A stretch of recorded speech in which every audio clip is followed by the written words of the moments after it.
c'est terrible ça.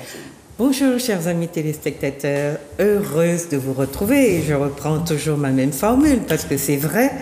Et puis, je sais que beaucoup d'entre vous sont déjà en vacances, que voilà, l'ambiance est un petit peu plus, on va dire, décontractée, peut-être plus festive pour certains. Et puis pour ceux qui souffrent encore de la perte de leurs proches à cause de la chose, je leur souhaite du courage. Et puis nous avons aussi une pensée pour les nôtres qui sont en prison, pour Edwin, qui fait de la prison depuis 1 an sans comprendre pourquoi, et pour son petit qui n'a pas encore tenu dans ses bras. Je lui souhaite, si jamais il regarde cette émission, du courage, et je pense que la justice à un niveau ou à un autre devra jouer son rôle et s'exercer. Donc courage à vous, vous autres qui êtes aussi en prison pour de vraies fausses raisons. Et puis, voilà, lisez, regardez les émissions qui vous ouvrent un peu l'esprit, puisqu'on nous prive de tellement d'accès à nous-mêmes. Et puis à tous les autres, je souhaite beaucoup de courage. Aujourd'hui, j'ai le très grand plaisir de recevoir une personne que vous connaissez ici en Guadeloupe, peut-être plus ailleurs également, qui est Madame Marie-Claude Céleste.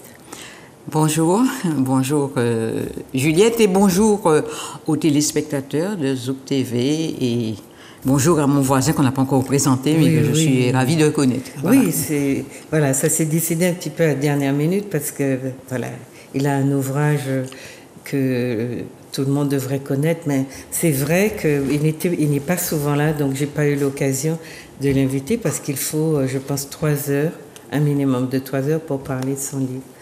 Donc Claude Céleste vient nous parler de ce petit livre. Peut-être que Manuela va le mettre à l'antenne. Plus fort que Bonaparte, Jean-Jacques Dessalines d'Haïti. Un titre un peu. Pour que je réagisse, il faut que j'ai le mot. Non, Marie-Claude, allez, plus fort. Non, parce qu'on a deux noms, les 2 noms en majuscule, c'est Bonaparte et Dessalines. Voilà. Alors, on a le sentiment d'une comparaison, dont on ne sait pas quelle orientation elle prend, et puis en même temps d'une confrontation, parce que ce sont 2 gens qui se sont rencontrés sur le terrain de l'histoire d'une île, d'un pays, de la première République noire qui nous tient, dont le sort nous tient beaucoup à cœur, qui nous fait souffrir aussi beaucoup, parce que Haïti c'est nous, c'est Haïti chérie. C'est Haïti qu'on n'arrête pas de martyriser, qui souffre et qui a connu ce qu'il y a de plus grand dans le peuple noir. Donc aujourd'hui, on va essayer de parler de Dessalines. Il y en a d'autres, mais on parle de Dessalines puisque c'est le titre de la pièce de théâtre que Marie-Claude Céleste a publiée aux éditions Jazor. Nestor. Cette fois-ci, c'est Nestor. Cette fois-ci, c'est Nestor. C'est vrai, oui, l'autre, c'était Jazor. Cette année même. Cette année, là. Voilà. Donc, c'est tout frais. Vous voyez, à l'écran, vous avez l'affiche. Donc, on revient vers Marie-Claude tout à l'heure, je ne sais pas pourquoi. Et puis, on passe à notre invité qui a écrit quelque chose d'incroyable. Donc qui est Jaïmoun Toka. C'est un nom de. C'est mon nom africain. Son nom africain, Jaïmoun Toka, qui nous a produit donc Francotomie, que vous connaissez. Aujourd'hui, on n'en parlera pas autant que je le voudrais parce qu'il faut qu'il soit réinvité et parce que c'est une sorte de livre mémoire qui raconte. Pas seulement la Martinique, son peuple plus largement, le peuple noir, d'ici, d'ailleurs, d'Afrique, etc. Mais surtout ce que moi j'appelle les rapports de domination.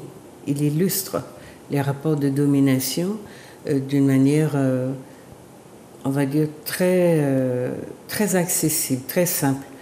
tous ceux qui sont encore aveugles et qui ont envie de se jouer la comédie, voilà, jaillit, fouette leur cerveau d'une façon particulière pour les obliger à regarder la réalité dans laquelle nous vivons. Et cette réalité-là, moi je l'appréhende scientifiquement, mais je pense qu'avoir cet ouvrage qui peut se lire comme une... Enfin, je dis Bible parce que moi, je n'ai pas de référence à la Bible, mais c'est vraiment une sorte d'ouvrage qui est là, qu'on peut ouvrir à tout moment, à n'importe quelle page et être plongé dans des réflexions parce que, voilà, il nous ramène elle nous fait prendre la mesure des choses et c'est vraiment, vraiment un livre que chaque Martiniquais, chaque Guadeloupéen, chaque Guyanais et plus loin encore sur le continent, mais je pense que jaillira sur le continent, le présenter pour en parler parce que nous sommes il y a des démarches un peu de rapprochement de la diaspora et du continent et il est important qu'on se connaisse des deux côtés. Voilà. Donc je vous souhaite de bien suivre les débats et puis de faire remonter vos impressions. Surtout, je pense que Marie-Claude Céleste il tient beaucoup, qu'on lui dise un peu ce qu'on a pensé, ce qu'on pense du livre et puis etc. Ce défi dans lequel elle a lancé Dessalines face à Bonaparte. Bon après-midi. Alors, donc Marie-Claude Céleste, je ne vous présente pas parce que je crois que tout le monde vous connaît, mais peut-être qu'il y a des choses que vous avez envie de dire à vos téléspectateurs. Oui, bon, je suis journaliste. Et j'ai consacré donc la première partie de ma carrière à ma formation sur les relations internationales et les relations internationales. Donc je me suis intéressée avant à beaucoup à l'Afrique, à l'Asie, beaucoup à l'Asie. J'étais spécialiste d'économie, je suivais les cours des matières premières.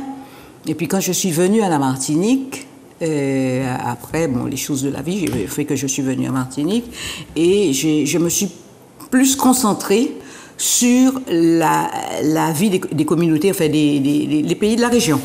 Les pays de la région. Donc, Martinique, Guadeloupe, bien entendu. Et puis, voilà, j'avais une émission sur toute la région Caraïbe, un petit peu l'Amérique latine Caraïbe, je sais bien qu'il y a beaucoup de pays latino-américains qui se revendiquent Caraïbes. C'est des questions d'intérêt géopolitique, mais il y en a qui sont plus caribéens que d'autres. Bon, voilà. Enfin, bref, Venezuela, etc. Bon. Et puis, depuis quelques années, mon travail consiste essentiellement à écrire des livres.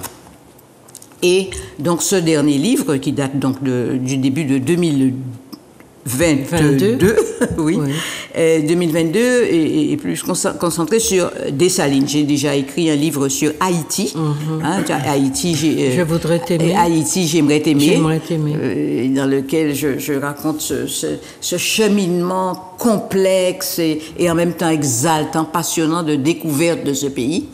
Jeune journaliste à Paris, comment c'était l'ambiance à l'époque, c'était ça, l'image qu'on avait des pays folkloriques, Duvalier, Tonton Macoute, je ne sais quoi, comparé à Idi Amin Dada en Ouganda, enfin bon, bref et tout. Et j'étais dans cette logique-là. Et puis j'avais eu une expérience un peu brutale, pas physiquement, mais bon, voilà, j'avais demandé un rendez-vous à l'ambassadeur d'Haïti à Paris, une année, un jeune journaliste, et puis bon, vraiment, je me suis retrouvée, mais vraiment avec l'ambassadeur qui disait pas grand-chose, et puis quelqu'un qui m'a paru être un nervi, un gars de main, que je sais pas comment appeler ça, je ne peux pas employer de mots forts, mais enfin, bon, bref, et qui m'agressait, qu'est-ce que vous êtes venu faire, et pourquoi vous voulez interviewer l'ambassadeur, etc., etc. Je me dis, oh là là, barbouze ou quoi, et tout, pour m'impressionner, enfin, bon, bref. Mais après, je suis partie en reportage en Haïti, et au fur et à mesure que j'allais en reportage en Haïti, je découvrais Haïti et le peuple haïtien qui était loin de cette caricature qu'on présentait dans nos milieux à Paris. Qu'on continue à présenter. Qu'on continue à présenter, voilà. Et dans l'histoire, l'évolution de Haïti, j'ai découvert. Bon, j'ai approfondi un peu la lecture de l'indépendance d'Haïti, qu'on passe comme ça, bon, voilà, comme si c'était un événement banal, c'est un événement extraordinaire, majeur, et on ne doit jamais oublier que c'est une armée. Alors, je ne sais pas comment l'appeler, parce qu'indigène a un côté péjoratif, je crois. Alors, je ne sais pas, une armée, des gens qui ont constitué finalement une armée, parce que ce n'était pas une armée. Une armée, on peut en parler tout à l'heure. Que Dessalines appelait une armée de pieds nus. Voilà, oui, voilà. Et de petites personnes. Au début, c'était des bandes, hein. C'était des bandes qui sévissaient comme ça contre les colons. Et Toussaint Louverture d'abord, Dessalines, ont constitué une armée, des gens motivés par la volonté de se libérer, bien entendu, et puis de construire un pays par eux-mêmes. Donc j'ai découvert tout ça.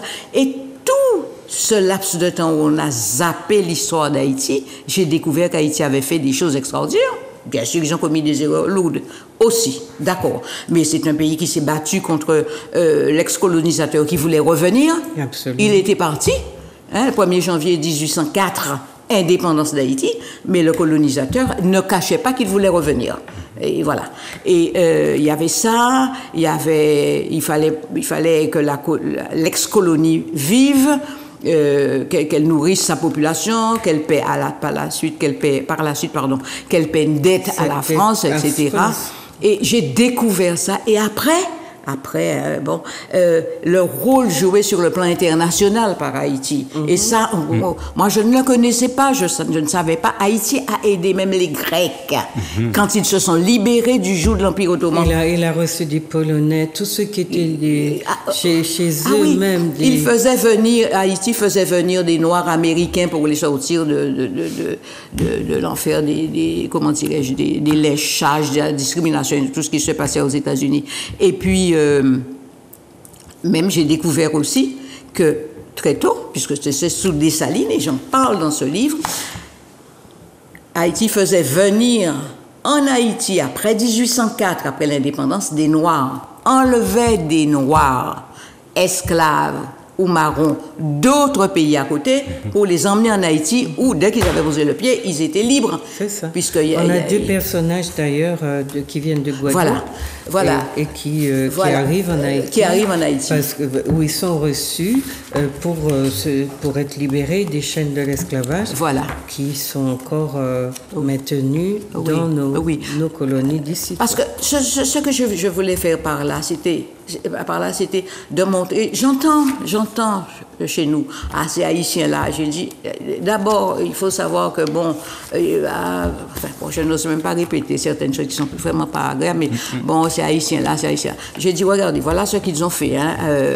Il faut connaître leur histoire. Moi, je n'essaie pas de convertir qui que ce soit, j'ai pas besoin. L'histoire est là.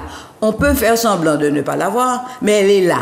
Mon rôle à moi aujourd'hui, de journaliste, c'est comme ça que je le vois. À ma modeste, c'est une modeste contribution à une relecture de l'histoire d'Haïti.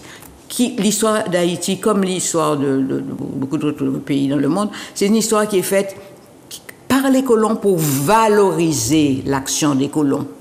Et moi, je ne vois plus l'histoire comme ça.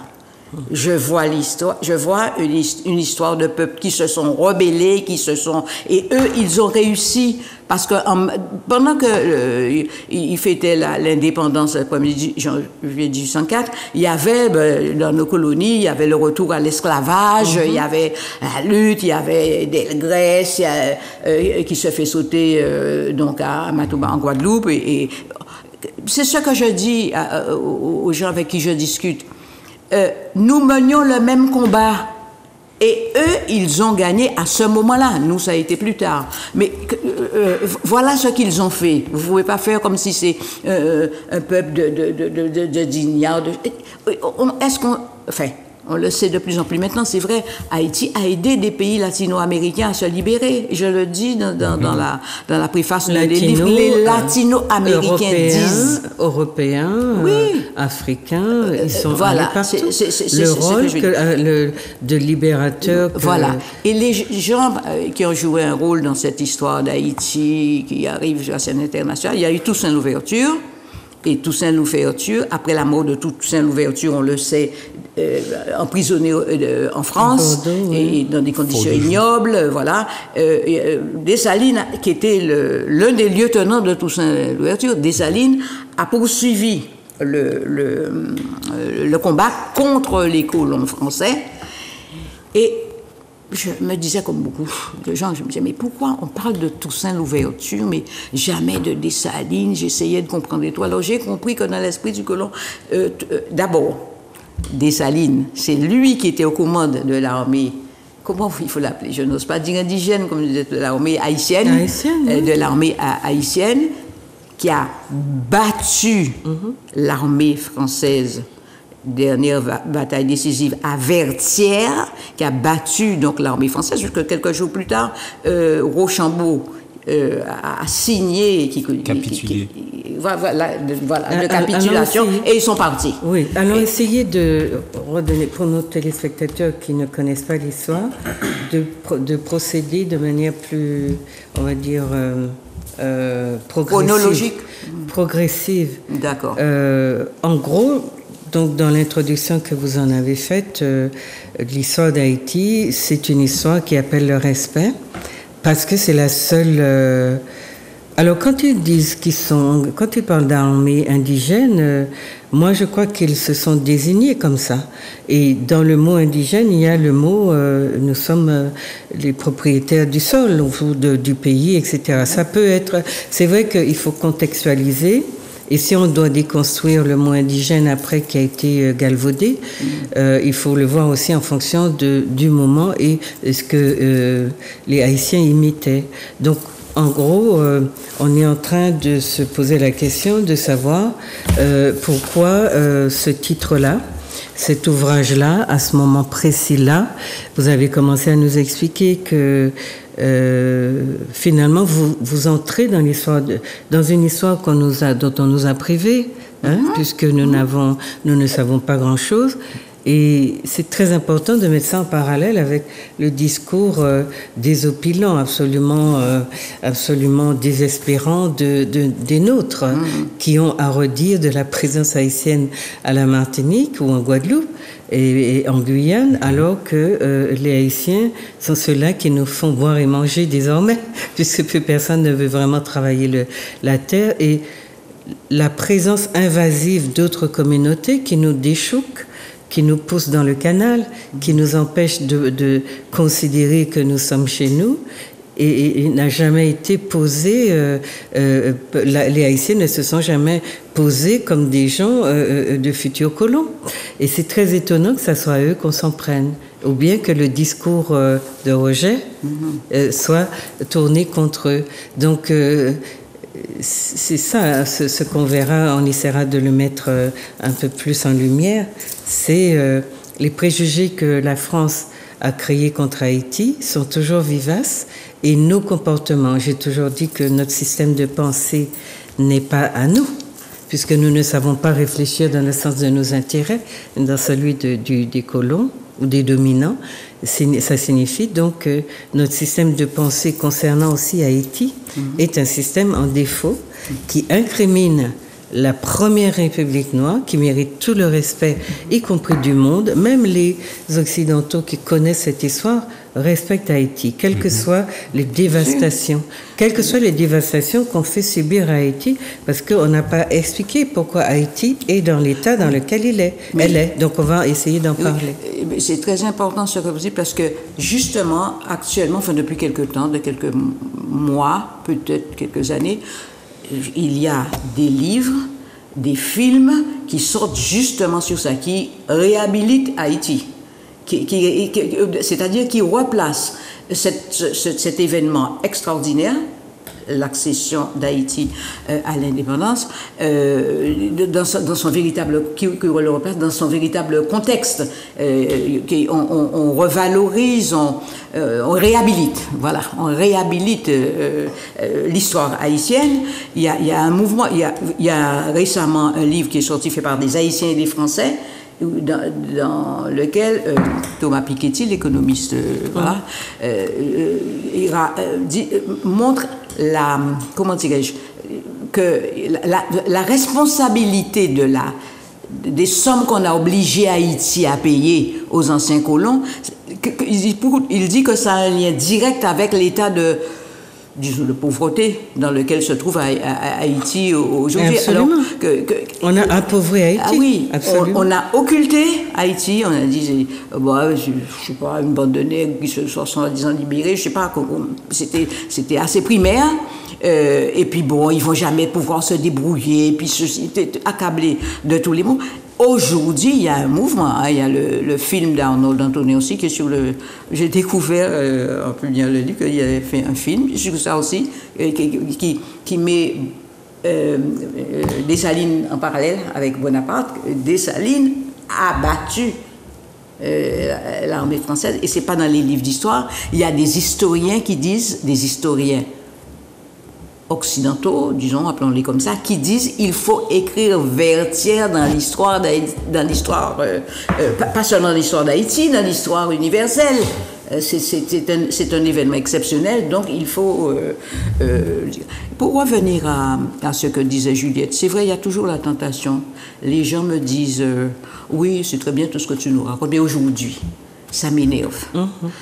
Mais ce sont des questions saines, hein? Bon, je ne veux pas, mais on ramène toujours Haïti à aujourd'hui, sa pauvreté, voilà. Alors, bon, c'est pour ça que c'est intéressant de montrer comment dirais-je, les vents contraires. Quand vous avez une dette à payer dans des conditions où on vous vole, les banques auprès desquelles vous empruntez l'argent prennent leur part, vous volent pendant des années, tout ce qu'Haïti produisait servait à payer cette dette, comme on les avait obligés à payer aux colons. On ne peut pas appeler ça. Ça fait près d'un siècle qu'Haïti paye cette dette, hein, oui. Et qu'elle s'est terminée, mais ça fait près d'un siècle. Moi, je ne suis pas non plus, hein, d'ailleurs, mes livres sont là pour en témoigner, je ne suis pas non plus quelqu'un qui dit c'est parce que l'Haïtien, en tant qu'ancien colonisé, tous les Haïtiens sont bons et gentils et tout ça. Ce n'est pas du tout bon langage non plus. Hein. Je peux être très, très, très dur avec les responsabilités, comment dirais-je, moi, en tout cas, je les reconnais. Moi, je ne dis pas que tout irait bien s'il n'y avait pas eu... Je ne dis pas ça. Je dis... Ce sont deux choses qui sont différentes. Et puis, le fait qu'Haïti ait ces problèmes-là, c'est aussi parce qu'il y a eu des dirigeants haïtiens qui ont mal géré. Mais pourquoi en France, ça arrive? En France, ça arrive. Et pourquoi nous descendons dans la rue manifester? Pourquoi ça n'arriverait pas en Haïti? Je ne dis pas que c'est bien, c'est pas ça. Non, mais le fait de diaboliser, c'est ça. Le projet, c'est c'est pour ça que je dis, la façon que nous avons de penser Haïti ne vient pas de nous. C'est toute la propagande anti-haïtienne qui a été menée par la France et ses sbires, qui produit cette manière de regarder Haïti et de nous empêcher d'accéder nous-mêmes à une prise en charge de notre destinée, de dire toujours, quand on parle d'indépendance ou d'autonomie, regardez Haïti, la misère. Voilà. Donc Haïti, c'est le repoussoir que la France a utilisé pour décourager ses colonies, parce que Haïti était parti pour libérer les colonies françaises. Et donc la France a utilisé cette propagande horrible et tonitruante pour décourager toute forme de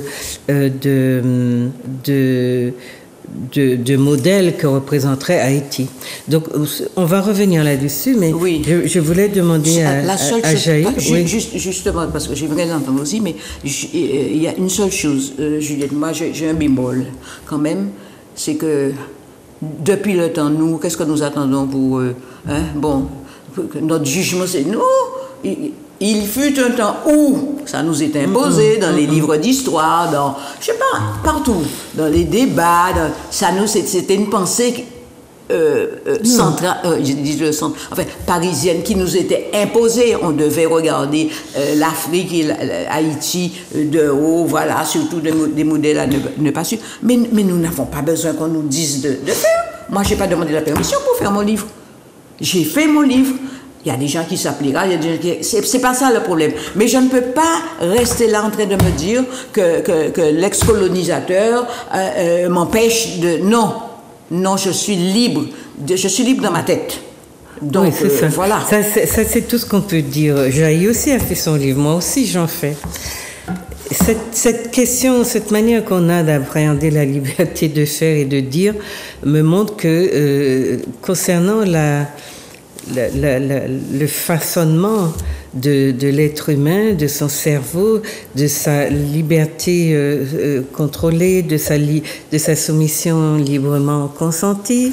Concernant tout ça, nous sommes très ignorants. Et peu importe ce qu'on dira, oui, moi je suis libre de... Moi, dans mon domaine, ce que nous apprenons, c'est que justement, nous ne sommes pas libres. Ça ne veut pas dire que nous n'avons pas d'initiative, que nous ne pouvons pas prendre d'initiative. Mais ces initiatives sont contrôlées quand elles gênent le pouvoir, au point que ça soit justement, que ça dérange son projet, sa perspective de domination. Il saura nous casser et il le fait quand il faut. Il sait nous isoler, il sait nous diaboliser et nous faire apparaître aux yeux des nôtres comme une sorte de lépreux ou de lépreuse qu'il faut tenir à distance, pas inviter dans les médias, pas inviter dans les formations. Il y a 1000 façons de regarder le système. Moi, je suis toujours étonnée de notre naïveté, parce que l'être humain a envie de croire qu'il a le libre arbitre. C'est ça la différence. Or, ce libre arbitre, il nous est enlevé depuis qu'on a déporté nos ancêtres et qu'on a fait de nous des meubles. Nous n'avons demandé à personne de devenir des meubles, et pourtant c'est ce que nous avons été. Et comme le code noir n'est pas abrogé, il y a des chances que dans la tête de ceux qui nous dominent, nous restions des meubles. Il y a ce qu'on a envie, ce à quoi l'être humain aspire, et il y a l'ordre du monde tel qu'il est régi là par des dominants qui sont ceux-là qui nous ont donné leur nom, qui nous ont donné nos statuts, qui ont fait de nos ancêtres ce qu'ils voulaient faire et qui dirigent le système éducationnel, qui formate notre manière de penser. Et je répète, nous ne pensons pas comme un peuple libre. Nous produisons des choses, d'ailleurs, qui nous mettent dans les pattes les uns des autres, parce que finalement... Ça, je ne comprends pas. C'est la pire des choses pour nous. Parce que non, mais je vais venir. On est responsable de nos propres malheurs. C'est ce qu'on... Enfin, on ne peut pas rester... Moi, je peux être assise là et puis critiquer le livre de mon voisin, comme ça, tout simplement. Je ne sais pas pourquoi, d'ailleurs. Comme il est antillais comme moi, mais je le critique. Je critique Juliette, mais ça ne m'intéresse pas du tout. Au contraire. Moi, ma démarche est exactement inverse. C'est pas de ça dont il est question. On va revenir. Oui. C'est pas de ça dont il est question. D'accord. Et Jaï, qu'est-ce que vous pensez donc de cet ouvrage qui vient maintenant, 2022? Bien, c'est toujours intéressant de revenir aux bases. C'est vrai que la révolution de Saint-Domingue marque un point capital dans l'histoire des peuples noirs, mais dans l'histoire également du monde. Et effectivement, les Africains qui étaient emprisonnés dans cette colonie font partie des meilleurs du monde, avec les Quilombos, les Bushinengue au Suriname et en Guyane et au Brésil. Et effectivement, il faut rendre hommage dès que l'on peut à ces Africains qui nous ont montré en réalité la voie à suivre pour nous libérer du colonialisme. Il faut lire les Claude Ribes, les crimes de Napoléon, où l'on montre la brutalité, comment l'armée française a prémédité de noyer des récalcitrants, d'aller chercher des chiens à Cuba pour manger, pour mordre du nègre. Et effectivement, ces Africains ont tenu bon et nous ont montré la voie par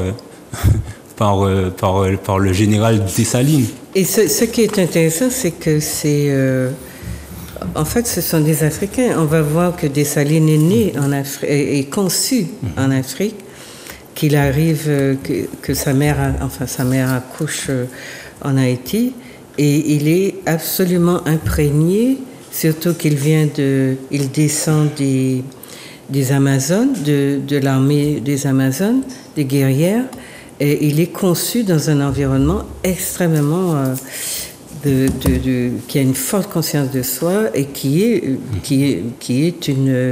un héritage de, comment on va dire ça,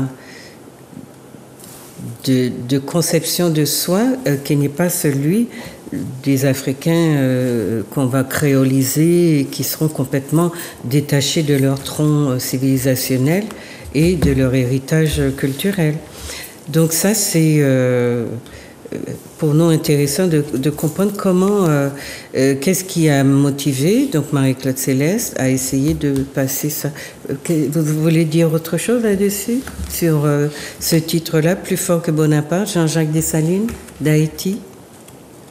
Eh bien, effectivement, Dessalines arrive après le traquenard qui a été fait contre Toussaint Louverture, et effectivement, il n'avait pas la même idéologie que Toussaint, qui lui a passé beaucoup de temps à espérer de la métropole, de la France, à essayer de négocier, à essayer de trouver des compromis. Et même dans le livre que vous avez emmené, Les Jacobins noirs de C.L.R. James, on ne comprend pas pourquoi il s'attachait autant à essayer de trouver une solution avec la France. Et Dessalines, depuis longtemps, disait non. Depuis le départ. Depuis le départ, il disait l'indépendance. Et comme son supérieur, c'était Toussaint, donc il s'est plié aux ordres. Mais quand il a pris le pouvoir, effectivement, eh ben, il a mené ces Africains à la liberté. Oui, c'est très intéressant parce que justement, ce que vous venez d'évoquer a créé une sorte de, non, je ne sais pas d'une division, mais chez les Haïtiens, il y a les Louverturiens et les Dessaliniens sur ce thème que vous avez développé. Moi, quand je regarde les agissements de Toussaint, je ne trouve pas que c'était quelqu'un qui voulait de compromis avec la France. C'est de la ruse. Moi, je trouve à cet homme-là un génie tacticien, comment on dit, tacticien, un stratège. Voilà, ça m'impressionne énormément. Les calculs politiques. Alors, il fait semblant d'être bien avec les Français, mais en même temps, il va avec les Espagnols. En même temps, sa constitution de 1801. Pour moi, c'est une déclaration d'indépendance, mais il a mis quelque chose comme dans le cadre de la France. Il a mis quelque chose, c'était pour tromper la France, pour penser, on veut rester une colonie, mais voilà. Mais il dit, dans cette constitution de 1801, qu'il devient gouverneur à vie, avec le droit de choisir son successeur, et qu'il a autorité sur toute l'île de Saint-Domingue, c'est-à-dire la partie ouest française, mais la partie espagnole aussi. Moi, je ne trouve pas que ce soit le fait d'un homme qui veuille des compromis. Mais il a compris que s'il allait bien en tête comme ça, il serait rapidement défait. L'armée haïtienne n'était pas encore bien sur pied et tout.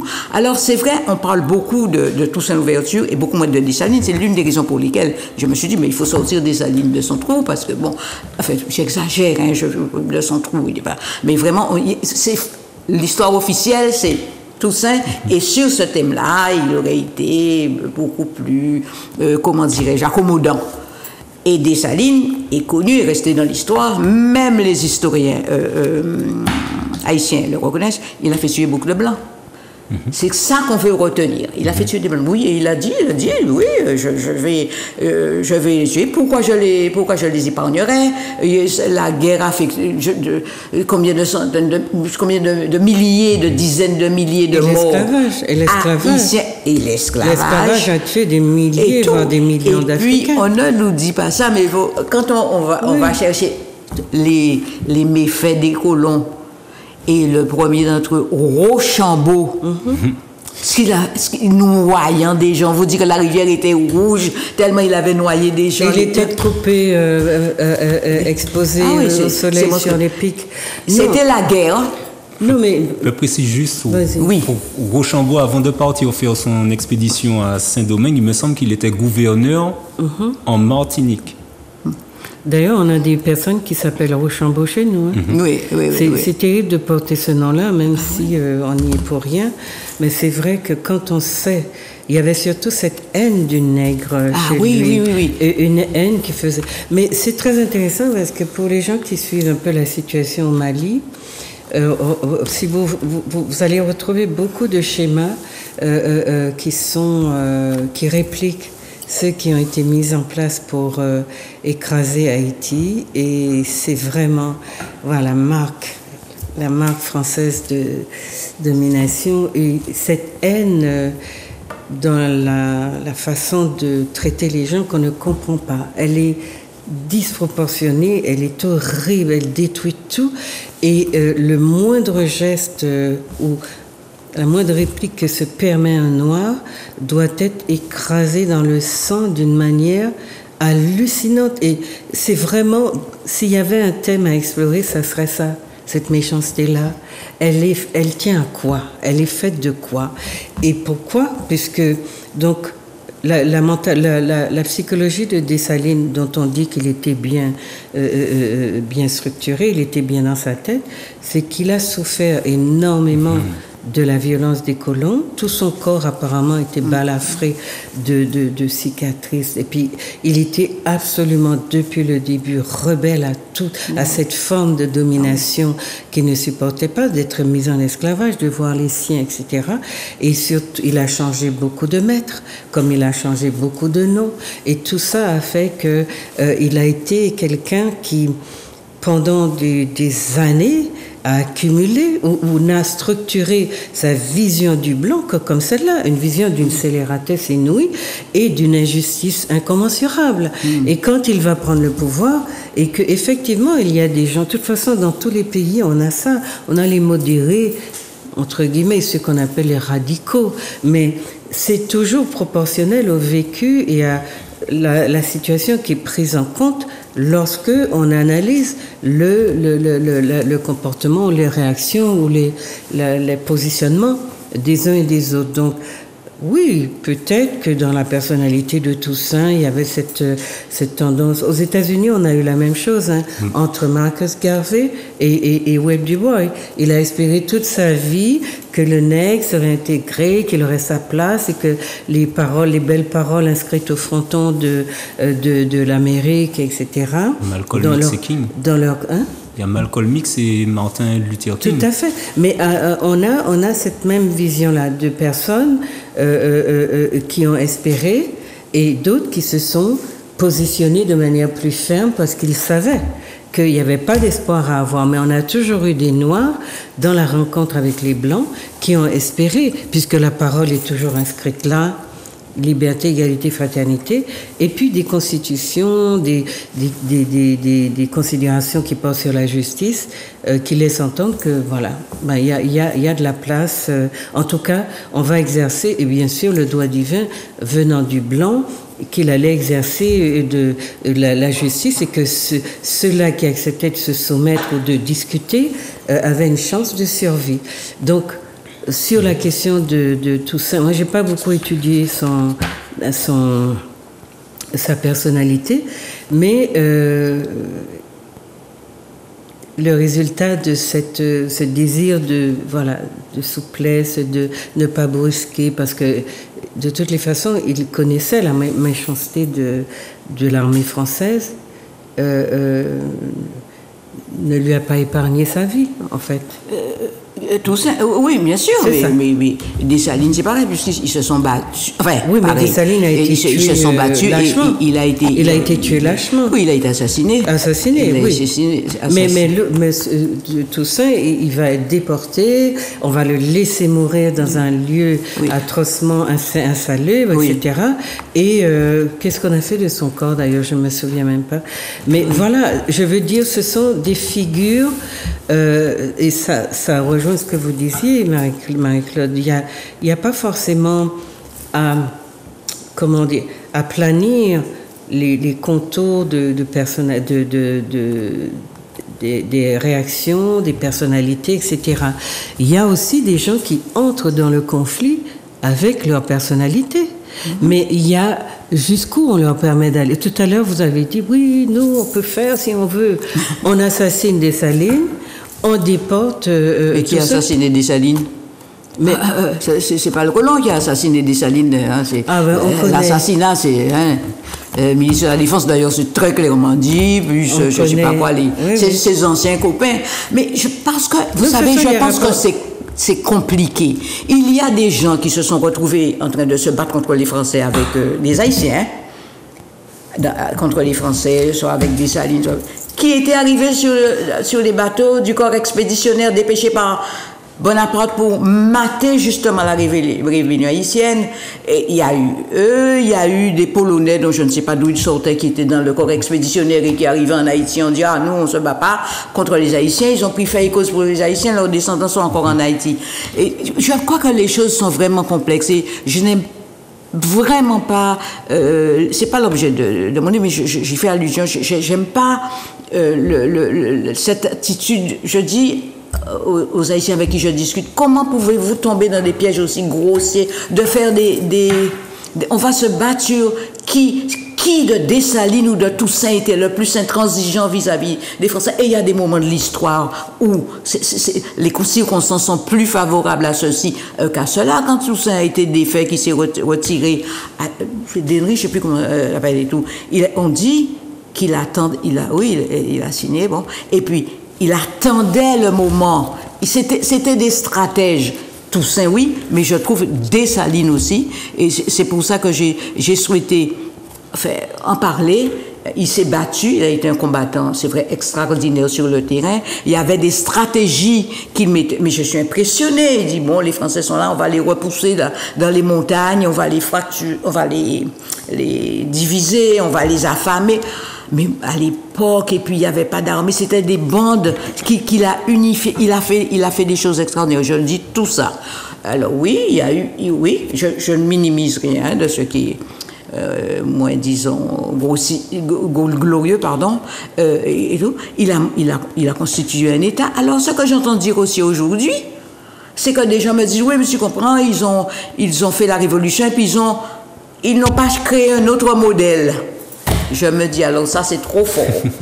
Ils sont là, sous l'esclavage. Oui, alors ne pas partir dans tous les sens. Bon, on ne part pas dans tous les sens, d'accord. Donc, le projet, c'était qu'on comprenne le lien entre Bonaparte et Dessalines. Donc, vous avez commencé à dire que Bonaparte, donc c'est le général, ce que l'armée française a de plus glorieux, de plus fort. La plus puissante armée d'Europe. La plus puissante armée d'Europe qui gagne toutes les guerres coloniales qu'elle entreprend, etc.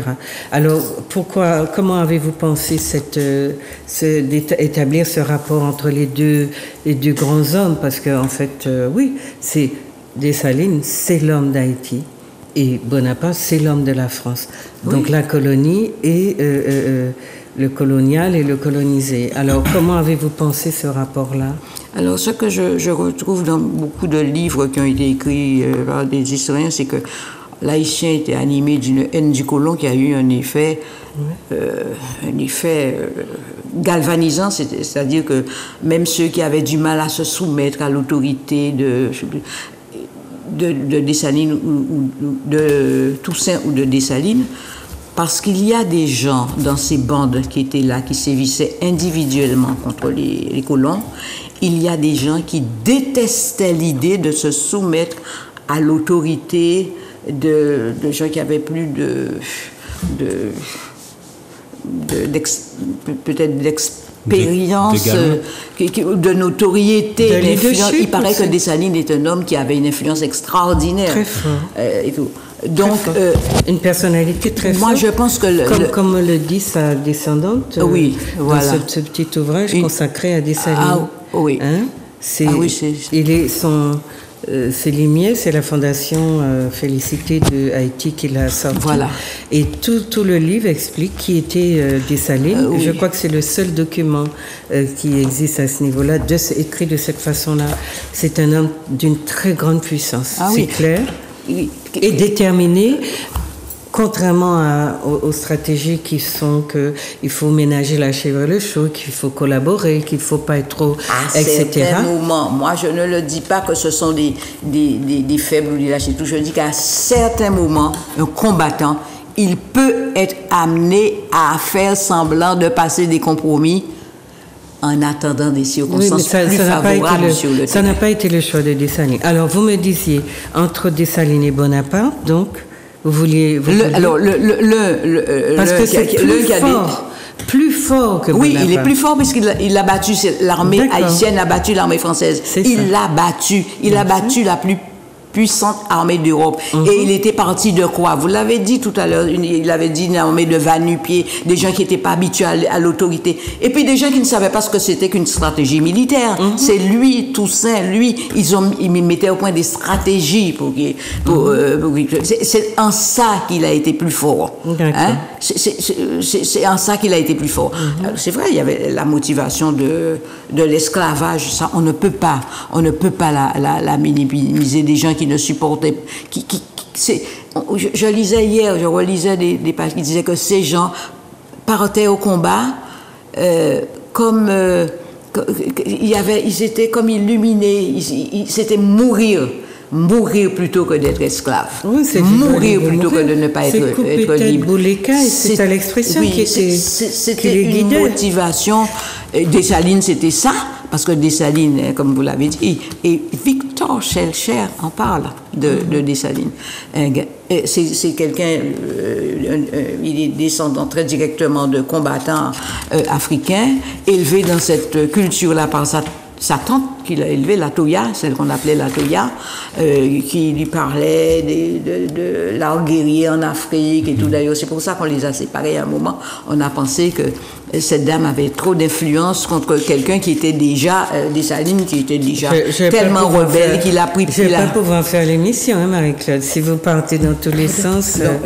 Non, mais on arrête. C'est-à-dire, vous avez dit que vous vouliez parler alors, nous, ce qui nous intéresse, je vois que vous parlez de Haïti, de Dessalines, et surtout du fait que c'était une personnalité hors norme, mais qui est quand même criminalisée à la fin, parce que il est assassiné. Vous soulignez le fait que ce sont les siens qui l'ont assassiné, et on a vu ces schémas-là en Afrique partout. Derrière les mains noires qui assassinent, il y a la main blanche de l'État. Et je suis désolée si nous refusons de regarder cette situation. Jusqu'à aujourd'hui, là, d'ailleurs, on l'a vu, on a des situations similaires de chefs de coup d'État, etc. sur le continent.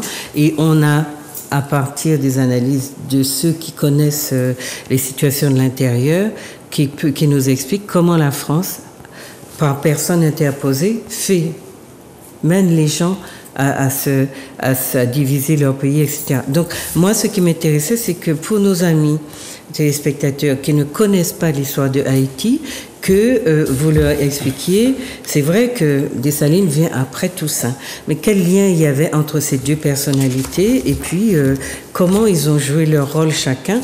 Pourquoi est-ce que Toussaint a été déporté? Pourquoi est-ce que nous avons... Bon, il y a l'histoire de la dette qu'on va aborder, mais pourquoi est-ce que nous avons ces idées aussi négatives sur Haïti? Parce que ça voudrait dire que nous, ici, notre esclavage a été gentil, c'est pour ça qu'on ne s'est pas révolté. Non, je pose la question, puisqu'il y avait cette hargne des Africains de sortir de ce système démoniaque. Et nous, on a l'impression, puisque nos discours sont ceux-là, que voilà, Dessalines était méchant, était très dur, etc. Et on a l'impression que notre esclavage, c'était quelque chose de doux, de gentil, qu'il y avait les bons maîtres et que ça explique que nous n'ayons pas eu de comportement de ras-le-bol et de désir de nous libérer de ça. Donc la situation d'Haïti est un miroir pour nous. pour moi, à mon avis, qu'est-ce qui explique cette différence d'analyse et de comportement? Parce que Haïti, comme on dit, c'était la colonie qui a le plus enrichi la France et ceux qui vivaient de l'exportation de ses produits. C'est la colonie qui a été le plus longtemps aussi sous les fers, qui a connu la mortalité la plus extraordinaire aussi. Et les Africains qui arrivent, ceux qui se révoltent sont des Africains qui sont là de fraîche date, ou bien qui sont nés, qui sont conçus sur le continent comme des salines et qui sont nés en Haïti. Donc, est-ce qu'il y a à dire quelque chose de ça? Nous, on n'a pas de personne qui a été plus forte que Bonaparte. Ma chère Juliette, je suis contente de cette réflexion parce que je sais que c'est très prégnant. À aucun moment, je n'ai pensé, pendant toutes ces recherches que j'ai faites pour écrire, je ne vois pas ce qui peut me permettre de dire que nous étions moins combatifs, que nous étions moins désireux de, comment dirais-je, de trouver la liberté. Pas que vous l'ayez dit, je vous demande. Oui, parce que Juliette, j'entends ça. C'est pour ça. Ouais. C'est pas Juliette qui dit ça, c'est j'entends des gens dire ça. Et ouais. J'émets une idée, et vraiment les sociologues, les historiens, ceux qui font des recherches, je dis humblement que c'est eux qui doivent m'expliquer. Je vais vous dire une chose, très rapidement. Moi, je suis quelqu'un, je ne peux pas vivre sans l'histoire. Donc, je vais chercher. Je ne peux pas vivre. Vous savez, il y a une année, on a voulu supprimer l'histoire. Je me suis demandé dans quel esprit malade à Paris ça avait germé. Moi, je ne peux pas vivre sans ça. Ça a contribué à forger mon identité. L'histoire, c'est déterminant pour moi. Donc, je vais chercher, et moi aussi je vais le dire. Je suis quelqu'un, j'ai besoin de héros et d'héroïnes. Je ne peux pas vivre sans ça. J'ai besoin de héros. Même si je suis lucide sur le bilan de quelqu'un qui aurait fait des choses négatives et tout, j'ai besoin de héros. L'histoire d'Haïti, quand j'ouvre l'histoire d'Haïti, je trouve des héros. Il y a un panthéon, on m'a dit on ne touche pas à notre panthéon. Foison. Quand vous allez au musée aussi à Haïti, des héros à foison, d'une dimension extraordinaire, dont on ne nous parle pas. Mais bien sûr, mais pour répondre à cette interrogation, je me suis dit, mais nous pouvons citer Delgrès, Signasse, etc., la Mulatresse, j'ai dit, mais il y en a beaucoup plus que ça, où sont-ils? Voilà. Moi, mais c'est pas moi, ce sont des historiens. En fait, Marie-Claude, c'est pas que je suis en train de dire que voilà, on a occulté. C'est vrai qu'on a occulté et la France a intérêt à le faire parce que c'est elle qui ne veut pas que nous ayons accès à notre histoire. Et vous avez raison d'insister sur l'importance capitale de l'histoire. Un peuple qu'on a privé de son histoire est un peuple effectivement flottant, sans racines et qui peut accéder à toute forme de pensée, on va dire, hasardeuse. Moi, ce que je suis en train d'interroger, c'est le fait que nous, en Martinique, de manière assez collective et peut-être en Guadeloupe un peu différemment, nous ayons de telles pensées sur Haïti. Parce que, bien sûr que les nôtres n'ont pas fait différemment, mais Haïti a abouti sa révolution et probablement que les comportements des colons français ont été beaucoup plus durs à partir de la révolution haïtienne parce qu'il n'était pas question de laisser se répéter ce scénario-là. Donc, nous sommes liés à Haïti par le fait qu'on a pris notre serrage ici beaucoup plus durement pour empêcher que ce précédent ne se répète. C'est ça que je veux dire. Donc, quand vous me dites que nous pensons librement, je suis en train de vous dire qu'il y a mis en place un système idéologique qui nous travaille et à travers lequel nos gens aujourd'hui qui critiquent les Haïtiens, qui soi-disant viennent leur prendre leur travail, leur terre, et on a l'impression que leur sens de la réalité est dévié parce que ceux qui nous prennent notre travail et qui sont en train de nous jeter, ce ne sont pas les Haïtiens. Et c'est pas avec les Haïtiens que nous aurons des problèmes.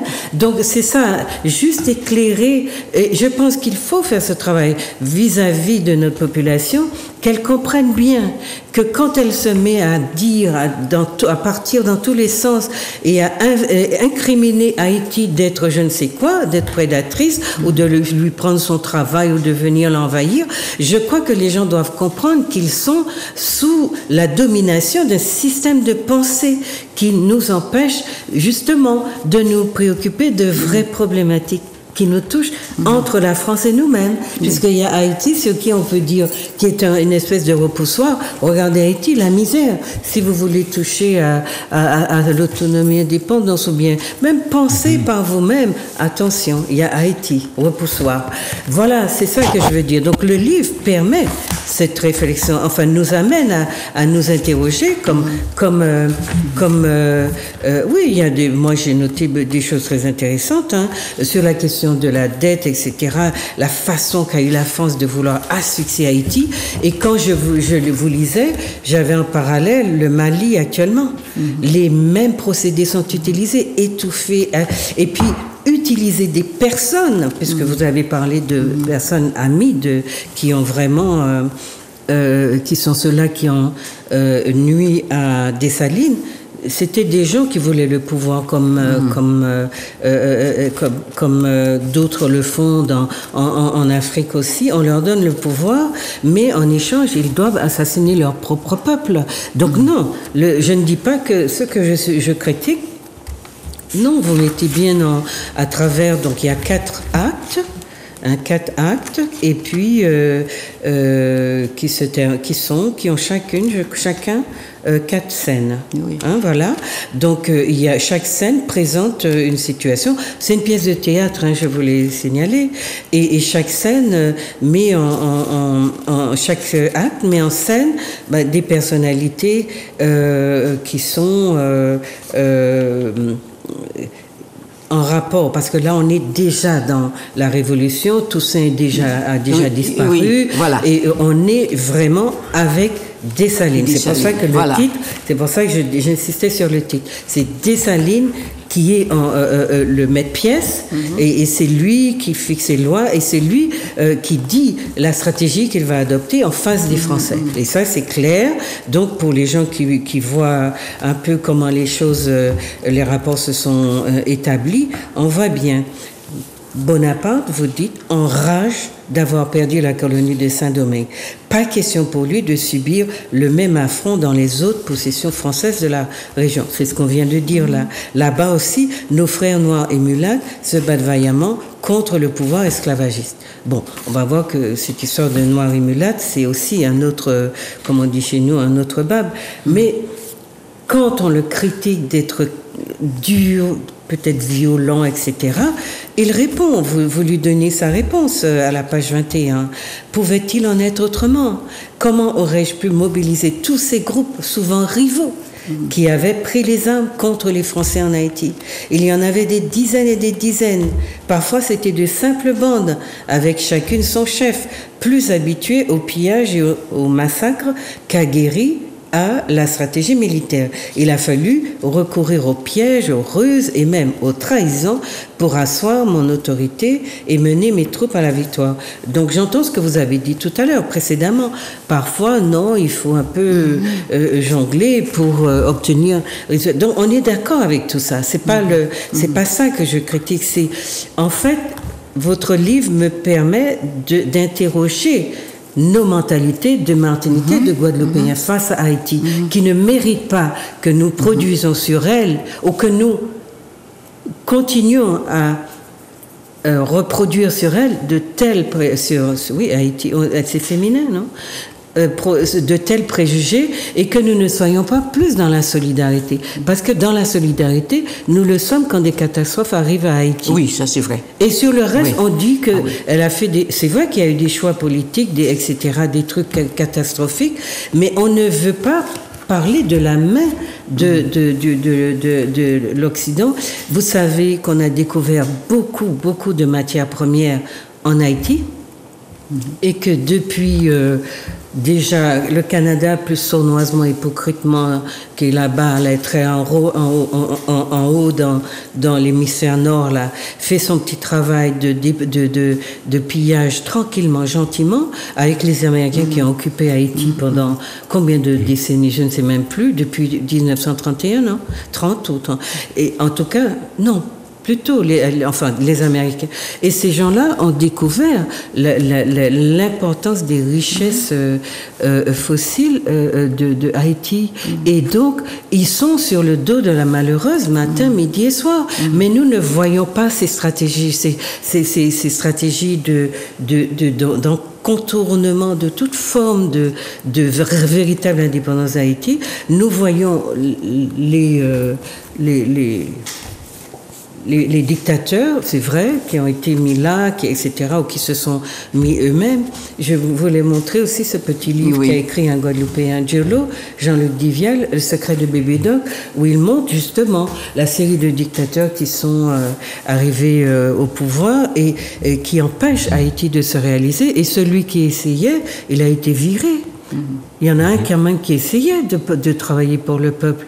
Qu'est-ce qui fait qu'il n'est pas resté là, qu'on l'a pas... Donc il faut que les gens comprennent que non, c'est pas parce qu'on veut mener une politique de libération qu'on a accès à ça. Et c'est juste ce que je dis. Donc c'est pas...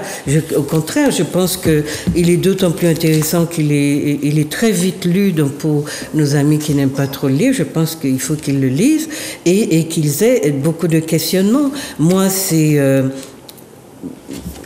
l'idée, c'est pourquoi est-ce que il meurt en nous laissant l'impression que c'était un dictateur et puis finalement il a monté les gens, enfin ça a créé une sorte d'acrimonie contre lui et puis finalement on le descend comme un chien là dans une nuit alors que lui il n'a aucune méfiance que on ira jusqu'à l'assassiner parce que c'est aussi ça les complexités d'Haïti entre mulâtres, entre noirs, etc. Entre noirs et mulâtres, parce que moi aussi je suis restée longtemps à me dire comment se fait-il que des gens qui s'étaient battus ensemble contre les colons se divisent après au point que les uns font assassiner les autres. Et alors quand je discute avec des copains indépendantistes, ils me disent toujours, mais tu minimises, tu minimises la main du colon qui est derrière. Ils ont toujours été divisés, même lorsqu'ils se battaient ensemble, ils n'étaient pas d'accord. Mais il explique, c'est ce qu'elle explique. Comment en fait, faire une armée, de faire feu de tout bois avec un pays qui n'a plus ses racines, qui est le résidu d'une colonisation atroce. Il n'y a pas si vous voulez, de cette sorte de soubassement qu'on trouve dans les grands pays, un soubassement qui fait que on va avoir eu un enseignement commun, une vision du monde, un nationalisme, un projet de société, de vie, de pays. Et en fait, on fait feu de tout bois, mais nous-mêmes, on aurait été dans la Révolution, on aurait eu le même problème. C'est les conditions de l'avènement d'un État dans nos régions que les gens ne discutent pas suffisamment. Parce que nous sommes effectivement une sorte d'amalgame, mais ici dans le creuset de plantation, et le colon était le maître, et le projet était celui du colon. Au moment où tout ça a été déporté, on a rétabli l'esclavage ou renforcé l'esclavage chez nous. Donc c'était la même chose. Et mon idée d'ailleurs, mais bon, je ne l'ai pas développé, c'est que c'est la même histoire. Pourquoi nous jugeons Haïti d'un côté ? En fait, c'est parce qu'on morcelle l'histoire. C'est la même histoire jusqu'à un certain point. Oui, c'est ça, c'est ce que je dis, moi. Sur les mêmes bateaux, on a connu des conditions de développement identiques et tout. Donc, voilà. sur le... Bon, je ne sais pas si on a je veux pas... Oui, on va écouter jaillir un peu. Oui, mais ce que je veux dire, je comprends. Vous voyez, il faudrait que... Donc, on a cet ouvrage qui nous présente une paire comme ça qui est absolument, comment on va dire, de contradictoire. Bonaparte et Dessalines. Bonaparte, c'est le nègre, c'est l'Africain. Dessalines, c'est le nègre, c'est l'Africain. Bonaparte, c'est le colon, l'impérialiste, c'est le blanc, c'est tout cela qui ont fait beaucoup de mal à notre peuple. Et il n'y a rien à dire là-dessus, à changer là-dessus, sauf à considérer que si on dit ça, le blanc est un tabou, il va nous en vouloir et il va nous montrer qu'il peut devenir, qu'il est colérique, etc., et qu'il faut l'épargner. Nous avons passé notre temps à épargner justement ceux qui nous font du mal. Maintenant, sur cette histoire-là, c'est pas dans ça qu'on est avec votre texte, c'est un peu comment Dessalines va réussir à faire une armée de feu de tout bois, une armée de gens qui n'ont rien en commun et qui ont eu la force, l'énergie dont vous avez parlé tout à l'heure, parce que la hargne pendant des siècles d'être là, dominé, écrasé, de se sortir de ce... Mais ça ne suffit pas pour faire un pays. Et c'est ça que nous devons analyser pour comprendre Haïti et non pas venir dire oui, c'est des dictatures. Nous n'avions pas, Haïti n'avait pas les bases, les soubassements social, sociétal, politique, culturel, civilisationnel pour faire peuple. Mais ils avaient ce qu'il fallait pour jeter dehors ceux qui les opprimaient. Et puis, moi, je pense que Dessalines a essayé, peut-être pas, même pas peut-être de mettre sur pied une nation. Mais Dessalines, Haïti devient indépendante le 1er janvier 1804, Dessalines est assassiné en 1806. Il n'a pas eu le temps. Bon, et là, j'avoue que je ne suis pas qualifiée, il faut que des historiens, des sociologues, mais ça me tracasse beaucoup. Comment la lutte pour le pouvoir, parce que Juliette met l'accent sur la main du colon invisible qui peut manipuler. Et c'est vrai. Mais pas seulement, oui. Mais il y a une lutte pour le pouvoir et je suis encore aujourd'hui à me demander comment la lutte pour le pouvoir a pu... Ça a marqué Haïti dès le début. Entre Haïtiens. Oui, mais justement, c'est pour ça que c'est intéressant de regarder ce qui est arrivé à Dessalines avec des yeux plus politiques. Dessalines dit « Je ne peux même pas compter sur la solidarité des autres chefs de la Révolution. Depuis bien longtemps, elle a volé en éclats. Chacun cherche à exercer son autorité sur un morceau du territoire haïtien. Au nord, c'est Henri Christophe. Donc, les grandes figures là, vous les montrez à l'endroit où il projette d'établir plus tard un royaume. Et il a établi le roi Christophe. Césaire a écrit un livre, il me semble, sur le roi Christophe. Mes anciens frères d'armes complotent en secret contre moi. Ils veulent ma place, ils veulent le pouvoir à tout prix. Et donc ils sont corruptés parce que oui, Dessalines, pourquoi Dessalines? Pourquoi pas moi? C'est cela. Justement, dans un système où aucune hiérarchie n'a eu le temps de prendre racine, aucun respect d'une force, d'un leadership auquel on va accepter de se soumettre, n'a eu le temps de prendre racine. Et du coup, tous ces gens-là qui voient Dessalines devenir en plus empereur sont jaloux parce qu'ils se disent, moi aussi je peux. Mais c'est ça dans un pays, un cadre où on n'a pas eu le temps de véritablement créer ces liens, le respect d'une dynastie, d'une hiérarchie. Ce que Napoléon était, il ressortait d'un pays impérialiste.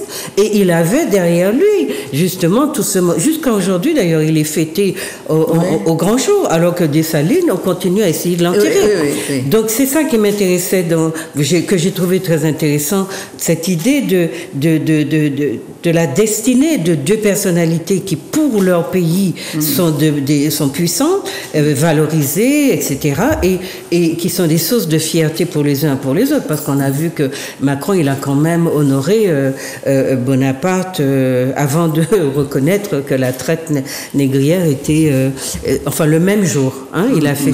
Donc c'est ça, ces contrastes-là, il faut qu'on les mette en relief pour expliquer que Nous sommes dans des lectures, dans des postures, dans des analyses de nos réalités qui ne correspondent pas à notre histoire, à la trajectoire que nous avons subie. C'est pour cela donc que je conseille à tous nos amis de lire. C'est vrai qu'il faut qu'on aille plus loin, mais je considère que de montrer que la France nous impose ces grands hommes et nous y sommes, on y va, on suit, alors que nous avons les vôtres.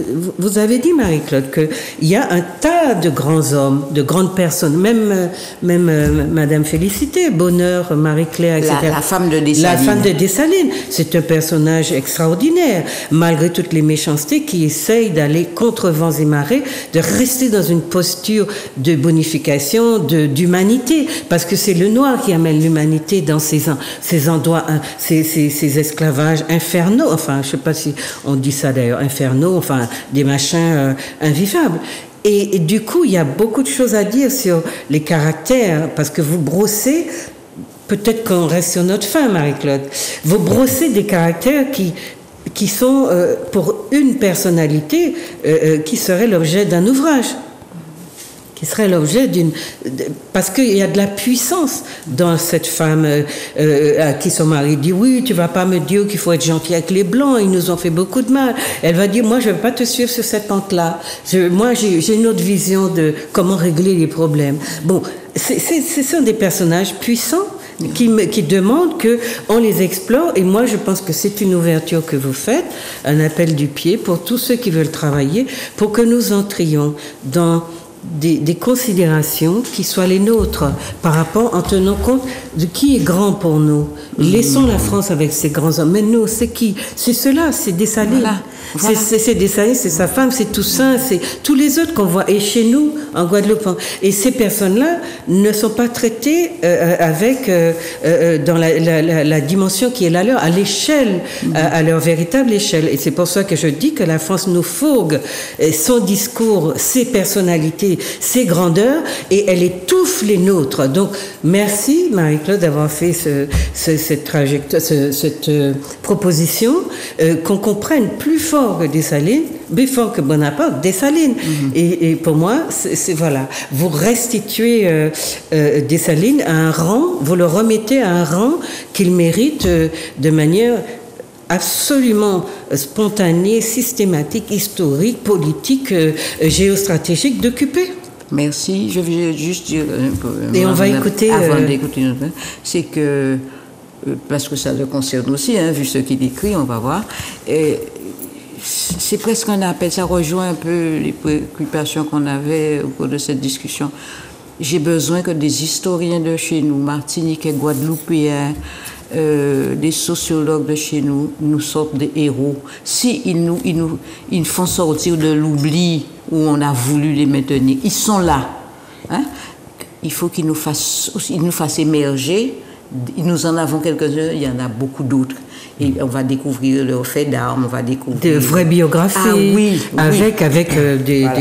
Alors, j'avais trouvé un texte, une citation. « Haïti cristallise toutes nos peurs, tous nos espoirs, tous nos refus de l'aventure de l'émancipation. » Et c'est dans ce sens-là qu'on a retourné l'histoire, comme une sorte de crêpe, pour parler comme eux, qu'on a retourné l'histoire d'Haïti. Oui. Haïti cristallise les peurs, alors que Haïti, c'est au contraire les espoirs que un jour nous arriverons à vivre la liberté d'être un peuple, de l'être devenu. Parce qu'à l'époque de l'esclavage, nous sommes un salmigondi, même si nous venons beaucoup du même continent, après il y a des immigrants, mais nous sommes un salmigondi, ça ne fait pas peuple là.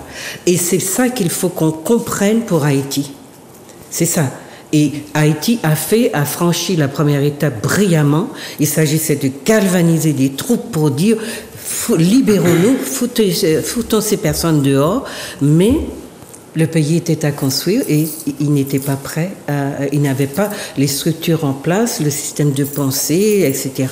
Voilà pourquoi c'est intéressant, important qu'on comprenne de quoi Haïti a souffert vraiment avant qu'on parle des dictateurs, hein, des bébés d'orques et de tout le reste. Mais bien sûr. Et nous aussi, pourquoi on nous dit, pourquoi nous ne sommes pas plus loin dans notre cheminement vers la liberté, mais nous ne faisons pas peuple. Nous ne faisons pas encore peuple. Moi, je veux dire, il faut qu'on forme les gens à la sociologie. pour qu'ils comprennent comment un peuple naît. Regardez la France, comment elle a massacré tous ces petits comtés, ces petites bourgades qui voulaient faire bande à part, y compris la Bretagne. Et puis elle a mis tout ça ensemble. Combien de siècles il lui a fallu pour apaiser, aplanir et rendre viable l'idée que tout ça c'est la France. Ben, c'est que nous ne travaillons pas sur ces dimensions-là. Nous croyons que parce qu'on est ensemble et qu'on se dit martiniquais, qu'on va construire un social. Non. Et c'est le travail que j'essaye de montrer pourquoi ça marche pas encore. Mais on n'a plus à se culpabiliser. On a à comprendre ce que la colonisation a détruit de manière parfois définitive dans nos peuples. Non, mais c'est sûr que je n'admets pas, moi. Non, mais je dis de manière parfois. Alors, je voulais signaler à nos amis ce petit ouvrage, Jean-Jacques Dessalines, qui a été publié par la Fondation Félicité de Haïti. C'est Baina Bello qui dirige cette fondation. Elle est descendante directe de Dessalines, du nom de la femme de Dessalines. Voilà, on vous écoute sur francotomie. Donc je vous ai dit que on va réinviter parce que le livre est tellement dense. Mais je sens dans tous les débats que mène Jaï, il y a les questionnements que nous nous posons là, non? Vous voulez dire pourquoi vous l'avez écrit? Je l'ai écrit, ce livre. Alors, tout d'abord, il y a le slogan, le fameux slogan qui était scandé par les esclavagés qui se révoltaient au moment de la révolte de Saint-Domingue, qui est devenue par la suite une révolution. Coupez tête Boulécaille. Et donc, dès la pochette de mon ouvrage, je montre en fait mon idéologie, je dirais radicale, pour montrer qu'il n'y a pas de compromis avec notre liberté. J'ai écrit cet ouvrage parce que j'ai un parcours personnel que j'ai analysé et qui m'a permis de voir et d'expliquer aux lecteurs les différents tentacules qui nous lient, nous emprisonnent, et de quelle façon en réalité la guerre qui nous a menés depuis des siècles continue jusqu'à aujourd'hui et comment elle nous impacte au quotidien. C'est ça. Donc effectivement, voilà, je suis né en France, j'ai grandi à Batelière et effectivement j'ai un parcours dans une cité en Martinique, donc voilà, avec tout ce que ça implique, la drogue, les violences, à l'école, les agressions sexuelles, etc., et dont on ne parle pas.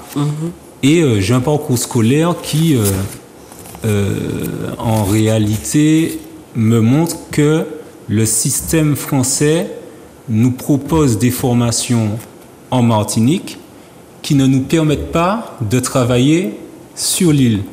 Et donc, nous sommes dans une sorte de piège qui nous force à nous expatrier et eh bien, on n'a plus forcément la possibilité, à moins de se réinventer, de travailler sur nos îles. Et donc, j'ai voulu montrer tout cela, mais le livre va beaucoup plus loin que cela, puisque je décris avec des sources, des statistiques, des sociologues, historiens, etc., tous les éléments, en tout cas une liste non exhaustive des éléments qui nous impactent au niveau du racisme, au niveau de l'identité, au niveau de la violence. Pourquoi également nos hommes, nos femmes sont plus emprisonnés sur notre territoire qu'en France. Donc je balaye beaucoup de problématiques qui nous touchent directement. Mais la question de comment l'idée vous est venue d'écrire et de prendre comme ça, parce qu'on a le sentiment quand on entre dans l'ouvrage que c'est le projet était de tracer une sorte de vision totale, tautologique de la réalité dans laquelle on vit, parce que très souvent nous la découpons, la réalité, et ça nous empêche de bien comprendre le paradigme de la domination que vous travaillez au chapitre 3, c'est ça.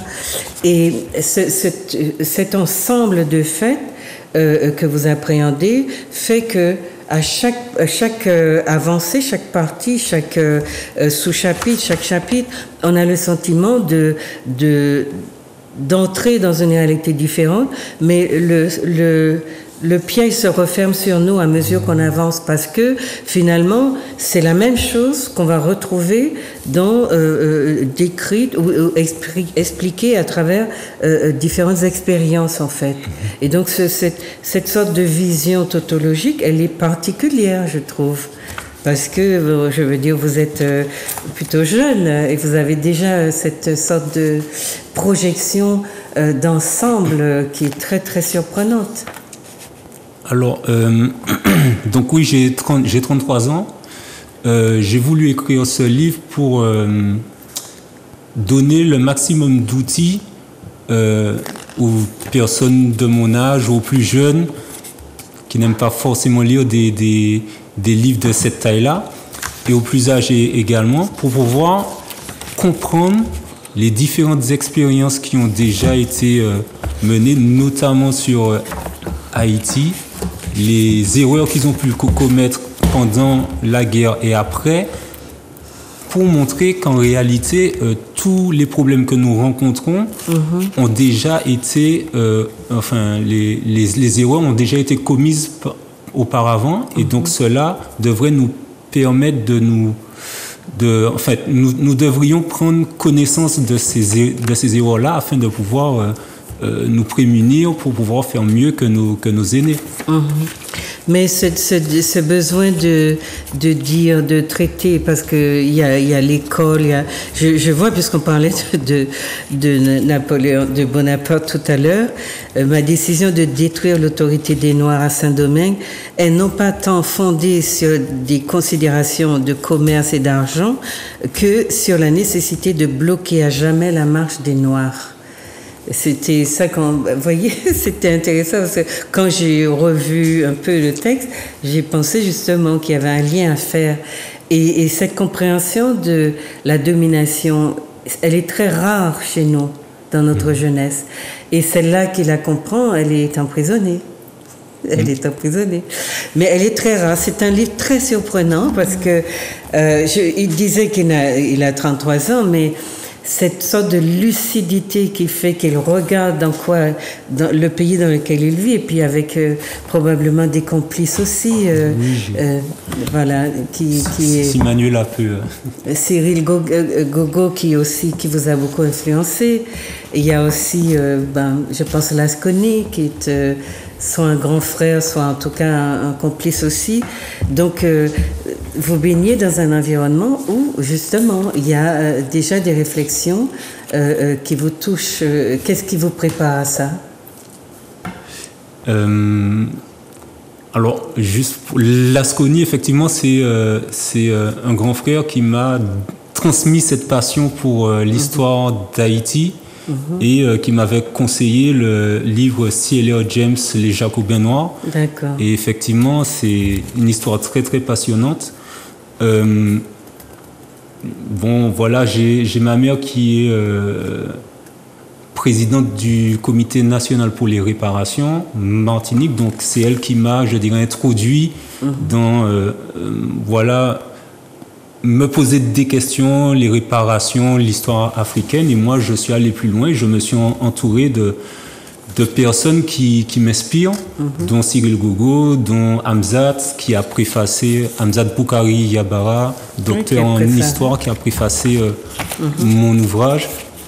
Voilà, Juliette Smeralda, dont j'ai lu 4 ouvrages à ce jour. J'espère que j'irai encore plus loin. Et voilà, j'aspire à... Et le prologue, c'est une psychologue qui exerce à Paris. Donc des gens qui sont aussi investis de science et qui vous ont lu et qui vous ont... qui se sont engagés pour que votre travail ait aussi une forme de légitimité, ce qu'il a de toute façon.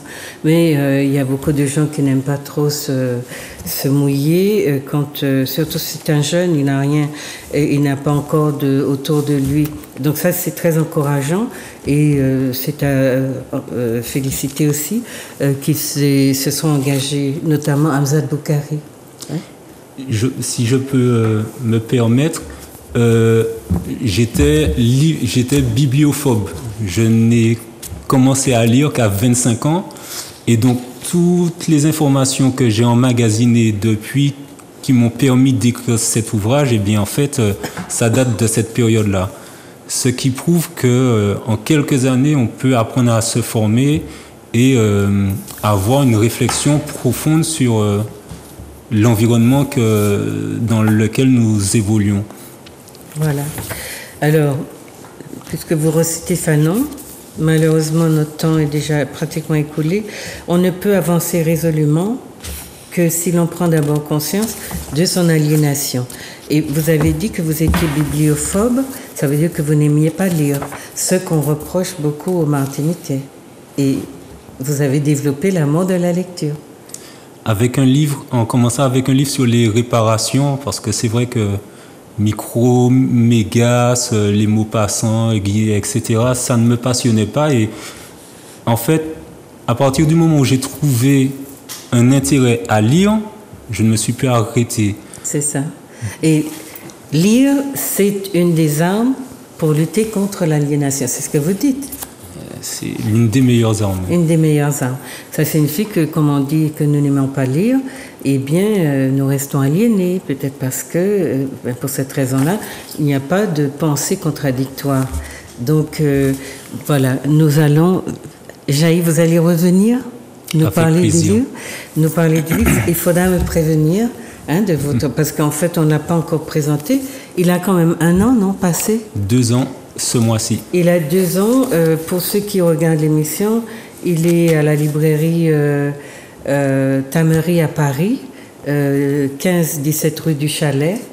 Et puis, je pense que aussi au CNR, on le trouve, Comité national pour les réparations, on le trouve, mais il est il est écrit d'une manière qui fait que vous pouvez le lire sans vous arrêter ou le reprendre à tout moment, à toute page, dans tous les chapitres.